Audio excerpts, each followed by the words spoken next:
வணக்கம்.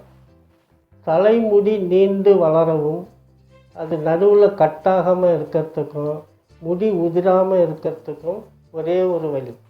என்ன வழின்னு சொல்லி பார்த்தீங்கன்னா, வீட்டில் வெந்தயமும் தேங்காயும் எப்போவுமே இருக்கும். அதனால் 50 கிராம் வெந்தயம், அரை மூடி தேங்காய் பால் எடுத்து வடிகட்டி அதில் ஊற வச்சிடணும்.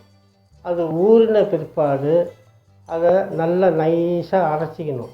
நைஸாக அரைச்சி தலையில் ரொம்ப ஹீட் உள்ளவங்க ஒரு 10 நிமிஷம்தான் தலையில் வச்சு தேய்க்கணும்.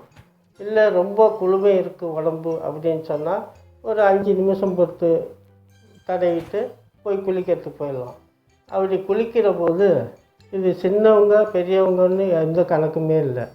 ஆண் பெண் எல்லாருமே உபயோகிக்கலாம். சின்ன குழந்தைங்கன்னா ரொம்ப நேரம் ஊற வைக்க வேணாம், தேய்ச்ச உடனே போய் குளிப்பாட்டிடலாம்.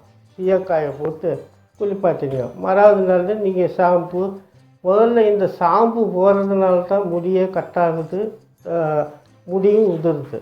முதல்ல அதை நிப்பாட்டுங்க. அதை நிப்பாட்டி இதை மாதிரி தினசரி நீங்கள் வெந்தயம் தேங்காய் பால் போட்ட அரைச்ச இந்த வைத்தியத்தை செஞ்சுக்கிட்டே வந்தீங்கன்னா, தொடர்ந்து செய்கிறதுனால முடி நீண்டு வளருமே தவிர முடி உதிராது, கட்டாகாது. இது ஆண் பெண் 2 பேருமே உபயோகிக்கலாம். சின்ன குழந்தைங்களை உபயோகிச்சிங்கன்னா ஒரு 2 நிமிஷம் தேய்ச்சிட்டு உடனே குளிப்பாட்டிடுங்க. இந்த வீடியோ பார்க்குற நீங்கள் இந்த வீடியோ பிடிச்சிருந்தால் அடுத்தவங்களோட பகிர்ந்துக்கிட்டு இந்த வீடியோ கீழே இருக்கிற சிகப்பு பட்டனை அமுக்குங்க. நன்றி, வணக்கம்.